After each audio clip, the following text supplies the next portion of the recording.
think once again it's delivering all the great things that a Toy Story movie is known for. It's very nostalgic, and it's going to give you such an immense emotional feeling for the movies that came before this one and the characters that we all know so well. But it's introducing a very, very funny new addition to the cast in these devices, in Lily Pad, in Smarty Pants, Atlas, and Snappy. So they're going to have so much fun getting to know them. And I think that it's got a really amazing emotional core that's reflecting what we are experiencing in real life. It's Jesse's story, and I think that's what's really fun about it too, is that it's a movie, I think for any of you that watch Toy Story 2, feel like it's a great companion piece to that.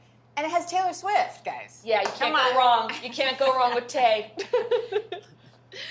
Why do you think the Toy Story films continue to resonate across generations? I mean, I feel like the thing that makes Toy Story films unique and that they allow kind of generations to always feel like there's something in there for them is the fact that we allow the kind of time to pass, not only in the making of them, but also for the characters. Like they get to grow up with us even though they stay the same age, so that they're watching the world the same way we are, and as the world changes, that affects them. And I think that's a really rare kind of opportunity for storytellers to be like, what are the toys dealing with now that technology has come into our world? I mean, they're like little vampires, Andrew Stanton would say. They don't age, but the rest of us do, and the world passes by. And so that their kind of experiences every time we kind of check back in with them for a story are kind of relevant, they're timely, but they also feel like these are still the same characters that we've known now for 30 years. So I think different generations tap into it in a very different way. Which themes in Toy Story 5 feel especially timely or relevant right now? You kind of touched on that. Yeah, I think one thing that feels particularly timely is this idea of how we connect with others. Toy Story 5 is talking a lot about connection, and you know, that is a classic Toy Story theme. We talk about friendships a lot in these films, especially with Buzz and Woody. But Jessie and Lily Pad in this film have very different ideas of what connection can look like and what makes authentic connection. And it's something that we see reflected in our lives day to day. I love connecting with my friends online, especially ones that I'm far away from. But sometimes nothing can truly beat being able to be in person with someone, play with them, be imaginative with them, be bored with them. Which is what we get to do every day at Pixar, Yeah, is be with our it's friends the and be dream. all those things, you know? Absolutely. So it's one of the themes that I find most exciting and relevant in the story. Yeah. Kenna, how meaningful has it been being a part of Toy Story 5 and getting to tell Jessie's story? Toy Story 5 has been a very beautiful and meaningful experience for me because I, from day one, have been a Jessie lover.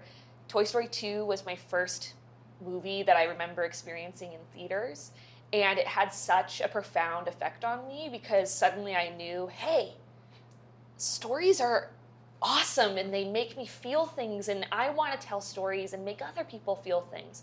But most importantly, I was just captured by Jessie. I loved her. She was the most fun part of the entire film. And I saw herself in me, not just in the fun parts of her, but in the messy parts of her and the sad parts of her. And it meant so much for me to see a character like that feel those sad things, but then still find rescue on the other side. So being asked by Andrew Stanton to come on board, not just a Toy Story film, but a Jessie film, it was a dream come true completely, and a little bit intimidating, a little nerve-wracking. I want to do right by her, but I'm just so grateful for the experience. Lindsey, why do you think Jessie's journey in this film is so powerful? I feel like Jessie's journey in Toy Story 5 is one that in many ways we've all been waiting for. And again, if you've seen Toy Story 2, I think many of us have been waiting for it because it feels like there was so much that she needed to resolve, both for herself and for her kind of continued kind of sense of happiness and self-worth. And so I feel like we've all been kind of waiting for this moment for Jessie for quite some time. And then watching this film and watching the journey she takes through it, I think ultimately there was a real sense of like what is it exactly that she needs? And there was a lot of discussion, a lot of versions of that as we made it. And I think different ways that we tried to answer that question as this movie was getting developed and made. And then finally, the way we ended the film, where we ended up how we ended up resolving it, I feel is so kind of both universal and very specific to her, which is to say the sense of kind of what is your impact on people. And if you don't know what that is, and if you're not ever clear on what it is, it can leave you feeling like you didn't have one. And sometimes it just takes a moment. Sometimes it happens over years, but time is almost irrelevant. That sense of the impact you can make on somebody is massive, and it can happen in a minute. And so the fact that Jessie gets to walk away knowing that she has made an impact when she thought she had made none was like the one that we all went, that feels right. That's what she deserves. What was it like collaborating with Randy Newman on his 5th Toy Story score? Collaborating with Randy Newman was such a dream come true. He's what Pixar sounds like to me. He's what Disney sounds like to me. And, you know, we make this film in a little bubble for so long by ourselves with temporary music, temporary sound. It almost feels like an independent film, and it doesn't feel like the big thing it's going to become. And suddenly, once we actually went down to the scoring sessions and added that Randy Newman score, which is featuring not just a lot of nostalgic cues, but, you know, cues used in a brand new light. There's also all these awesome new Western cues that he's using for these outdoor parts of the film. It was just so humbling because finally with that music, we went, oh, this elevates it. It elevates it, and it makes it a Toy Story film. Whereas before it was like, this is just a fan fiction that we're all writing together. We're all just quietly making what we think might be some version, and then you take it to Randy, and he just adds this. It's the heart to it, and it's like it just all of a sudden it's like he flips a switch, and all of a sudden, I mean, it's not that, it's way harder than that. Yes. But he makes it feel as though it's this just magic that he concocts and then adds on top of the film that then makes it feel like it really sits amongst all the others. Okay, last question. Are there any moments to the film that you think will play especially well for viewers once they're able to watch it at home? Ooh. Yes.